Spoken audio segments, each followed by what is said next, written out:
Hi, this is Dr.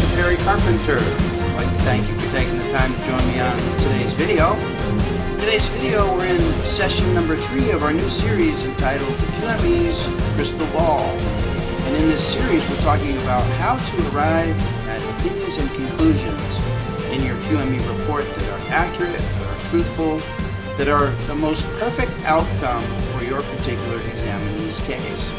And this is a difficult task because many times we as qualified medical evaluators do not have accurate information from which to gather and construct our opinions and conclusions. Well, the purpose of this program is to share with you a series of procedures and techniques that will help you gather the necessary data that you can use in constructing your opinions and conclusions in such a way that those opinions and conclusions are going to be the most accurate and truthful and correct opinions and conclusions that you could possibly arrive at, short of actually having a crystal ball. So this series is entitled the QME's Crystal Ball. The techniques in this program will work for you almost as effectively as if you had a crystal ball. And in our last session, we began talking about how to obtain accurate historical information from the examinee. And this discussion about the history-taking interview with the examinee has mostly to do with denied claims that come to us under Labor Code 4060 for the compensability exam. And we spent great time in our last session talking about the philosophy of the post-employment cumulative trauma claim, which forms the basis for many of the denied claims that we're getting requests for evaluations for. It's the post-employment cumulative trauma claim that is now currently resulting in approximately 30,000 liens being filed per month as these claims work their way through the QME evaluation system. So our phones are ringing daily with requests for these types of evaluation that involve denied claims.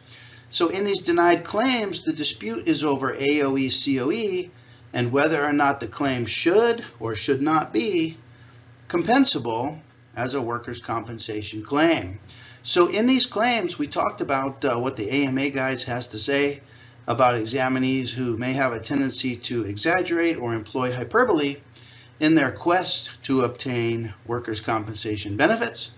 And we talked about what the RAND study had to say about the suspicion that many of these claims seem to represent what they describe as fraudulent activities primarily centered in Southern California, but now also working their way into Northern California, of course.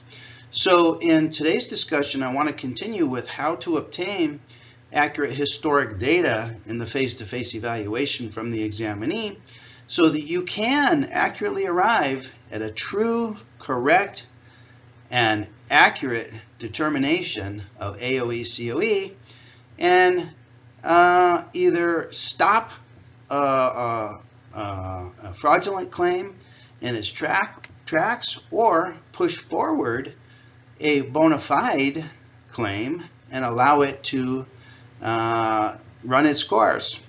So those are our two options when it comes to our AOE and COE determination. Whether to discontinue the claim with a decision against industrial causation, or whether to promote the claim with a decision for industrial causation. And so I want to share with you in today's discussion some interviewing techniques that will help you get to the bottom line as to whether or not the examinee actually did or did not suffer an industrial injury. So today I want to share with you some ideas which are based upon a new interviewing and interrogation technique known as the verifiability of details. The verifiability of details. And this is a technique that's now working its way into the insurance claims settings in order to allow insurance claims administrators to determine whether or not an insurance claim is a valid claim or is an invalid claim. And I've made several adaptations to this new interviewing technique to adapt it to the work that we do as qualified medical evaluators. So with no further ado, Let's begin today's discussion entitled The Verifiability of Details. So now let's get into the face-to-face evaluation with the examinee in these denied cases and talk about how to determine whether or not an industrial injury actually occurred. But before we do that, I want to share with you an idea that seems to trip up many qualified medical evaluators. And that has to do with a concept known as false imputation. Now, let's compare false imputation with malingering. We talked about malingering, and we talked about what the AMA guys have to say about malingering. But let's just review that malingering is the intentional, meaning that it's conscious. It's the intentional conscious production of false or grossly exaggerated physical or psychological symptoms, which is motivated by external incentives. In other words, the examinee has something to gain. There's an external incentive, such as avoiding military duty, such as avoiding work, such as obtaining financial compensation, such as evading criminal prosecution, or such as evading drugs. Now let me ask you, which of these external incentives are present in the workers' compensation system? Do injured workers potentially seek to avoid work? They do, don't they? Do injured workers have financial compensation to gain by claiming industrial injury? They do, don't they?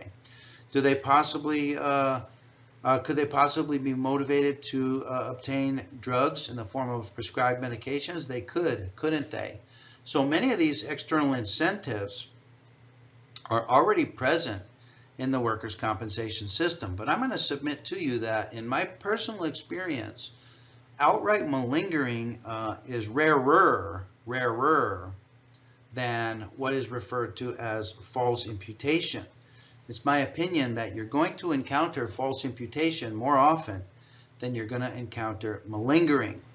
And false imputation is defined as attributing bona fide symptoms. Bona fide symptoms. The examinee has bona fide symptoms, but they attribute those symptoms, or they attribute a medical condition to an alternative cause, which is not the true cause of those symptoms or the true cause of that condition. In other words, the cause that they attribute the symptoms and the cause that they attribute the condition to is an industrial injury. They attribute their symptoms to an industrial injury. Thus, the symptoms are real. The symptoms are real. And this is what becomes a challenge for many qualified medical evaluators. Qualified medical evaluators will tell me that they believed the examinee, that they found the examinee to be sincere, that they found the examinee to be accurate, that they found the examinee to be detailed in discussing their symptoms or their condition. And that's true. And the reason that the examinee is sincere is because the examinee is sincerely telling qualified medical evaluator about an actual condition that they actually have. So that the examinee can testify sincerely and honestly about a true condition that they actually have. But many times qualified medical evaluators confuse pathology, or the presence of a condition, with causation. So in other words, an examinee comes to the qualified medical evaluation and says, I was at work and I sprained my ankle. And the qualified medical evaluator, in doing a physical examination, examines the ankle and finds swelling of the ankle and ecchymosis around the lateral malleolus and positive objective findings in the form of reduced range of motion and reduced strength to resisted manual muscle testing. And the qualified medical evaluator confirms the presence of pathology, and they confuse pathology with causation. Now remember, the disputed issue in these cases, these 40-60 compensability exam denied cases, is not the presence or absence of pathology. The dispute is over the cause of the pathology. It's over industrial causation for the pathology. So don't be confused by pathology. Examinees are going to present to the evaluation with pathology. See, the banner outside the booth in the parking lot at Walmart said free medical evaluations. This is how employees who have bona fide medical conditions can be encouraged to file a claim for workers' compensation benefits because they have a bona fide medical condition that they falsely impute to be due to the industrial injury. Okay? So it's critical in establishing AOE, COE, or denied AOE, COE, that we as qualified medical evaluators be able to obtain a truthful and accurate history. And I want to share with you now exactly how to do that. And that has to do with a concept known as the verifiability of details. So let's talk now about the verifiability of details interviewing techniques. Okay, so now that we established in our last session that the burden of proof for establishing an industrial injury falls upon the examinee, not the QME, it falls on the examinee, so that's point number one. And then point number two, in these denied claims, when it comes time to opine for an AOE, COE determination, our focus is on the causation of the pathology. We're not going to be confused by the presence of pathology. Pathology does not equal causation. So don't be confused when examinees come to the evaluation with pathology. They're going to come to the evaluation with pathology. They're going to have a positive examination. The issue is not the positivity of the examination. The issue is the cause, the industrial causation of that positive physical examination. So don't be confused by examinees who come to you that have problems. These people actually have issues. That's why they're presenting to you in the first place. Okay? So now that we have those 2 points established, let's talk about some interviewing techniques that you can employ that will help you get to the truth as to whether or not this particular examinee qualifies for workers' compensation benefits or does not qualify for workers' compensation benefits. And I want to share with you today some ideas that are derived from a study entitled Exploiting Liars' Verbal Strategies by Examining the Verifiability of Details. And this is a study that was published in the Journal of Legal and Criminologic Psychology, first in 2014, and there have been many follow-up studies and many revisions of this technique, as this technique becomes increasingly adapted to the insurance claim setting, similar to the type of work that we do as qualified medical evaluators. So I want to share with you a couple of passages from this study, and then we'll talk about how to adapt these findings to the work that we do as qualified medical evaluators. So reading from the study, they tell us that distinguishing truth from lies is a difficult task. Difficult task, even for experts who do this every day. They tell us that reviews of more than 100 deception experiments have shown that nonverbal and verbal cues to deceit are typically faint and unreliable. The cues to deceit are faint and unreliable.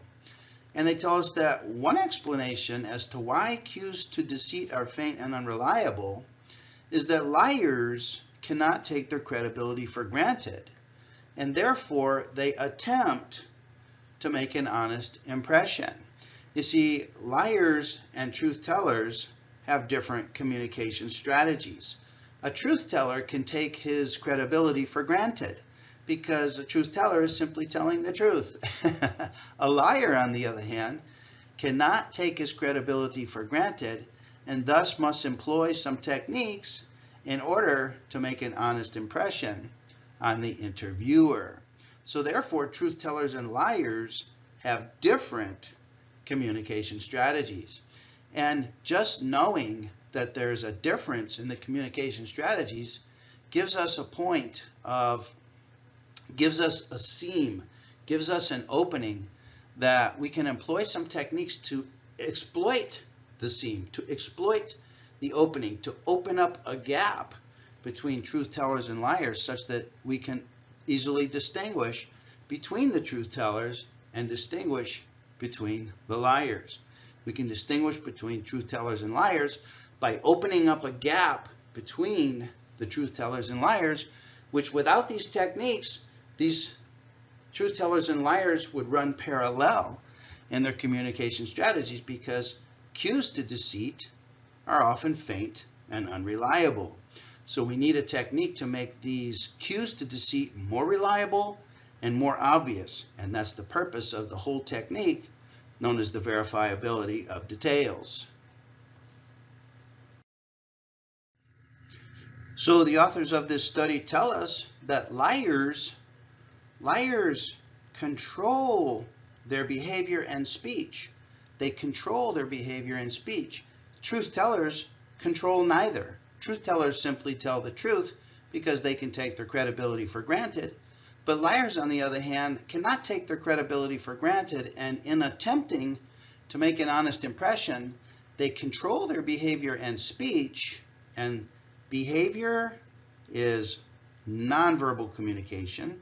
Speech is the verbal communication. So liars control both their nonverbal and verbal communications and attempt to display behaviors, use nonverbal communication techniques, and say things verbally that they believe give an honest impression. And they attempt to avoid behaviors and avoid speech that they believe raise suspicion. This puts the liar on a tightrope. This puts them on a very delicate tightrope of saying just enough to give an honest impression, but not saying too much that could possibly raise suspicion. Now, when they succeed in their attempts at controlling their behavior and controlling their speech, it blurs the nonverbal and verbal differences between liars and truth tellers, and consequently decreases the ability to distinguish between them. And we learned from our last passage that even experts who do this every day have difficulty distinguishing between truth tellers and liars, because many times at face value and on a quick glance and in a quick interview, such as the face-to-face QME interview, liars can successfully control their behavior, they can successfully control their speech, and can successfully impart an honest impression upon us. But we now realize that these liars have a strategy, and we're going to use some techniques to exploit their own strategy, which will open up a gap between the truth tellers and the liars. So according to the verifiability approach, here is the liar's strategy. And this is the strategy that we're going to attempt to exploit through the use of some specific interviewing techniques in our face-to-face evaluation with the examinee in order to help us correctly arrive at an AOE-COE determination in these denied claims. So they tell us, number one, that liars are inclined to mention sufficient details to provide a convincing, even though it's a false account. It's a false account, but they want to convince us that the false account is true. So in attempting to do that, they will mention sufficient details to seem convincing and to create an honest impression. And we know that what is referred to as richness of detail is what we as lay people and is what everyone considers to be a truthful and credible account. The truthfulness of an account is based upon the perception of richness of detail, and I'll give you an example of that in just a minute. So expect your examinees to provide you a testimony of the history of their injury that's rich in detail. You can expect this. However, liars try to avoid mentioning specific details, specifically those details that can potentially be verified by the interviewer. Okay? So they're going to provide you copious and rich details, but they're going to withhold specific details if those details could potentially be verified by you as the interviewer. Okay? So they have a tightrope here. Liars have a tightrope that they're walking. They're in a dilemma. They're in a jam. They have to provide enough details to be convincing, but they can't provide too many details and spill over details that could potentially be verified by you as the interviewer, which could be found to be false details, or which could be found to be untrue, or which could be found that the specific detail never even actually happened. So because of the concern that the interviewer may attempt to verify the details, a liar will withhold details that can be verified. So as a solution to strategy number 1 and strategy number 2, the liars will provide many details, but they'll provide details that cannot be verified. They will be providing copious details that are the non-verifiable types of details. And imagine, let me give you an example. Imagine your 18-year-old daughter on a Wednesday night tells you that she's going out after dinner to a Wednesday night Bible study, okay? Those of you that have teenage daughters might be able to relate to this story. She tells you that she's going to a Wednesday night Bible study, when in fact she's going out with her boyfriend. Well, when she returns home late on Wednesday night, or perhaps even early Thursday morning, late from Bible study, and you as her father interview her as to her whereabouts 2 to 3 to 4 hours after the conclusion of Bible study, she will provide you an account that's rich in detail, as she attempts to convince you of a false account. She was not actually at Bible study. She was out with her boyfriend, but she wants to convince you that she was at Bible study, so she will provide a story rich in detail, how she went out after Bible study with Michelle, and they went to the Tasty Freeze ice cream parlor, and she had a banana split, and Michelle had a blueberry milkshake. And then Becky from the volleyball team came by, and they got involved with practicing cheers for the upcoming game, and on goes the rich details. But characteristic of the rich details that she provides, none of the details can be verified, because none of the details actually happened. None of the details are associated with a true event that actually occurred. The details, on the other hand, come out of her imagination, which are contrived. Therefore, the details that she provides you have no way to be verified. How can you verify that she had a banana split? How can you verify that Becky from the volleyball team came by? These are details that cannot be verified. So we're going to exploit this strategy in those cases where examinees are claiming an industrial injury, perhaps a post-employment cumulative trauma claim, but an industrial injury never actually occurred. And on the other hand, this technique will help identify those examinees who did suffer a bona fide industrial injury and who do qualify for workers' compensation benefits. So this technique is going to help open up a gap between those that do not qualify and those who do qualify for workers' compensation benefits.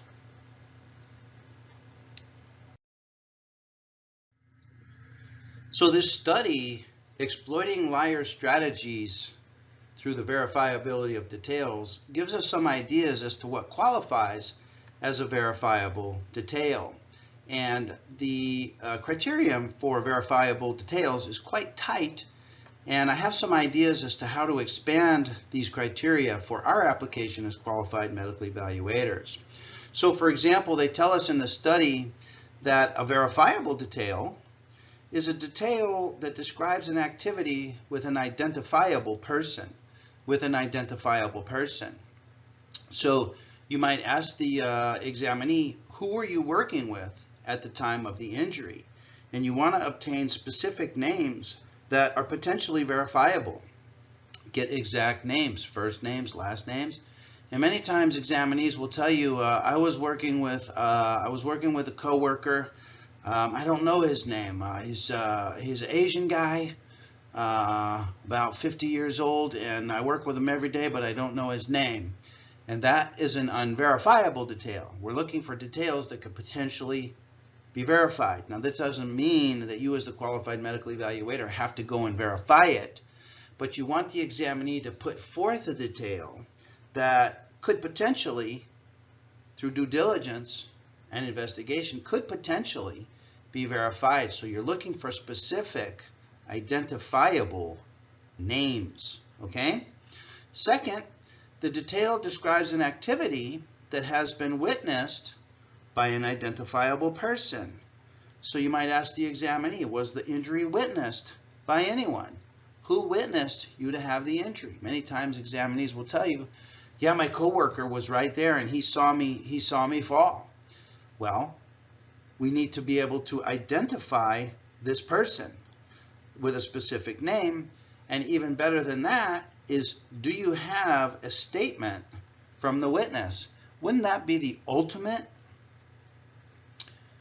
verified detail? Wouldn't it be great if examinees provide the proof that verifies their own detail? Remember, 3 labor codes place the burden of proof for establishing industrial injury on the examinee. So it's not a far stretch to ask the examinee, do you have a statement from the witness? In the absence of a statement from the witness, how would you potentially verify that a witness actually witnessed the injury? Okay? So the ultimate verification of this detail is, number 1, to have a specific name of a witness who witnessed the injury, and number 2 would be to have a statement from the witness. Now, if you were attempting to prove your own industrial injury and the bona fide injury was witnessed by an identifiable person, would you take it upon yourself to get a statement from that witness in order to support your claim for industrial injury? That would be the ultimate verification of the witness testimony. So ask the examinee, do you have a statement from the witness? I would expect that most times examinees will tell you that they do not have a statement from any witness. Finally, the third type of criteria that qualifies details as verifiable is that the detail describes an activity that may have been documented or recorded through technology. So technology in the industrial setting might involve videotaping, a videotape filming that captures the industrial injury actually occurring, a text message to the supervisor of an industrial injury, a photo of the injury scene which depicts a crack in the cement, a fallen log, any incident or any specific detail that the examinee is claiming contributed to the industrial injury. If it was captured by a photo, that would help contribute to the verification of that particular detail and would contribute to the credibility of the examinee. So you would ask the examinee, do you have any photos? Do you have any recordings? Do you have any videotapes? Do you have any emails? Do you have any text messages, letters, papers, notes, forms, claim forms? Do you have anything? Do you have anything that would help contribute to help verify the detail and would help prove the detail that you're explaining to me as to how the industrial injury occurred? See, many times examinees come to the QME evaluation with nothing, with absolutely nothing that would help contribute to the veracity of their claim for an industrial injury. And they fail in their burden to prove industrial injury by a preponderance of the evidence, which is the law, And many times, qualified medical evaluators will assume the burden for the examinee when in fact the burden is on the examinee. So ask the examinee, do you have anything? Anything. I'll take anything.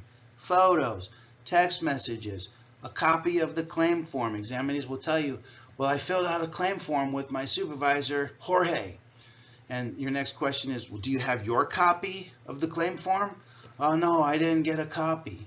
And so therefore, their assertion that they filled out a claim form is a non-verifiable detail. What else would contribute to the verifiability of details in support of an industrial injury? Let me ask you. Well, let's go back to the post-employment cumulative trauma claim. We have a specific labor code that deals with these types of claims, which is Labor Code 3600, Section 10. How about in these denied cases that involve post-employment cumulative trauma claims, we ask the examinee under Section A, have you given notice to your employer of the injury? Did you give notice to your employer of the injury prior to the notice of termination or layoff? Did you give notice to your employer that you suffered an industrial injury? Well, yes, I did. I did give my employer notice. Do you have a copy of such a notice? Do you have your copy? Do you have any documentation of the notice? Do you have a text message? Do you have an email? Do you have a letter? Do you have a form? Do you have a claim form? Do you have a post-it note? Do you have any kind of verification that the employer knew that you had an industrial injury? See, the law, 3 labor codes, put the burden of proof of establishing industrial injury on the examinee. So does that mean that this type of information here, employer notice, is that the type of information that employers could potentially disappear, could make non-existent? Yes, it could, couldn't it? Could that possibly happen? That could possibly happen. Can employers get away with that? Yes, employers can get away with that because the burden of proof for establishing injury is on the employee. So the question is, do you have notice? Can you verify this detail? In the absence of the employee or examinee having a copy of the notice, the detail is simply a non-verifiable detail. Second question. Oh, so you had an industrial injury before you were laid off, before you received notice of termination or layoff. Is that correct? Yes, that's correct. And you saw your regular medical doctor at Kaiser for treatment of these symptoms that you claim were the result of your on-the-job duties. Is that correct? Yes, that's correct. Do you have copies of those medical records from your treating physician? Are these the type of records? Are these the type of medical records that we can expect the workers' compensation claims administrator to be motivated to pursue? Probably not, correct? Well, the burden of proof for establishing industrial injury falls on the examinee. The examinee must prove it. Isn't that the case in any type of compensation system, that if you are claiming compensation, if you've been wronged, if you're suing a party, you have to prove your claim. The law says the burden of proof lies with the person holding the affirmative of the issue, and it's the injured worker that's holding the affirmative of an industrial injury. So you would ask them, oh, so you saw your primary care physician at Kaiser for treatment of this several months before you were terminated from your job. Is that correct? Yes, that's correct.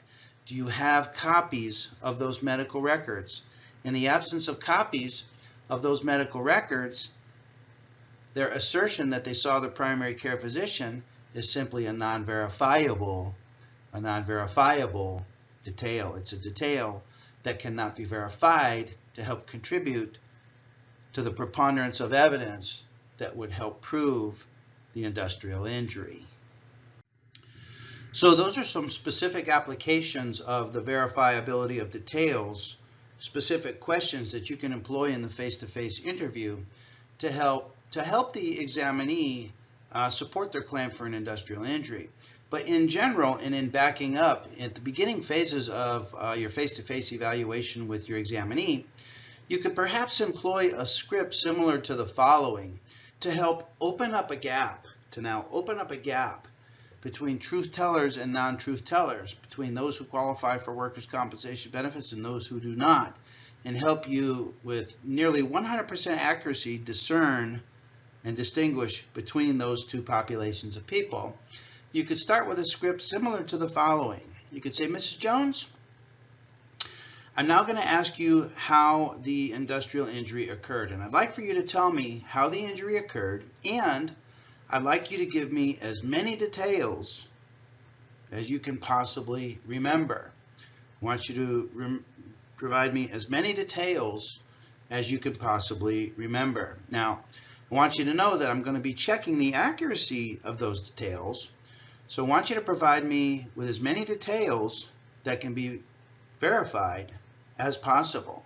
Or I want you to provide me with as many details as possible that can be verified. Now, with this type of a script, with this type of a preface, this type of a preamble, truth tellers and liars will respond differently because they have different dilemmas and they have different strategies. A truth teller, when provided with this script, I'd like you to provide as many details as you can remember, and I'm going to be checking on the accuracy of those details. A truth teller will pour on the details. A truth teller will flood you with the details. A truth teller looks at this type of a statement and says, oh yeah, you're going to be checking on my details? Okay, go ahead and check on the details. And boom, they flood you with details, copious quantity of details. On the other hand, liars are now faced with a dilemma, knowing that you're going to be checking the accuracy of the details.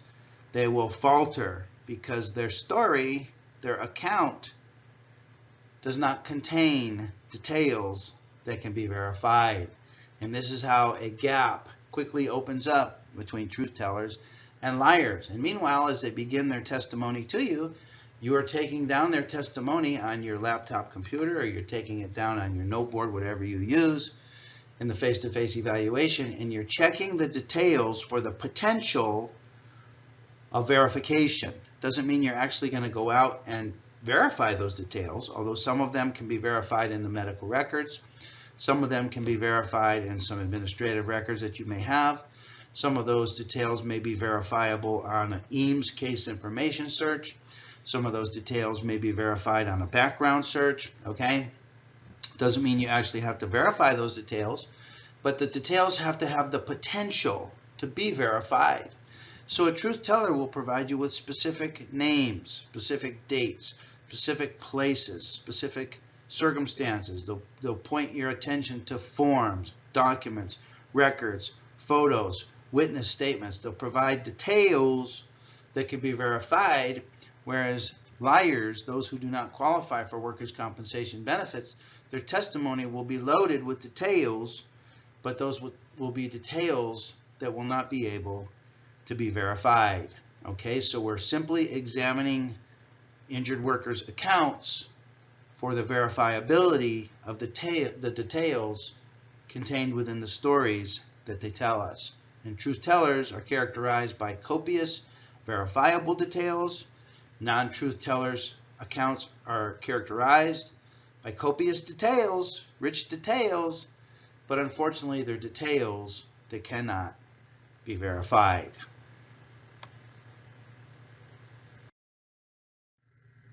So doctors, isn't that fascinating? These are some principles that you can use on your very next evaluation that involves a denied claim. And we're getting these claims day by day by day. They're causing our phones to ring because thousands and thousands and thousands of these claims are being filed every month throughout the state of California. So we're getting these claims. So the principles are that, number one, the burden of proof of establishing industrial injury lies with the examinee, does not lie with the QME. So don't assume the examinee's burden for them. If the industrial injury is going to be proven, it's going to be proven by the examinee. And I told you the case where I had an examinee where I opined against industrial causation, and he took it upon himself to prove me wrong. And when he proved me wrong and he proved himself correct, I then changed my opinion. But it works in that direction. It doesn't work in the other direction. So don't stick your neck out for examinees, because the burden of proof lies with the examinee, and that's the law.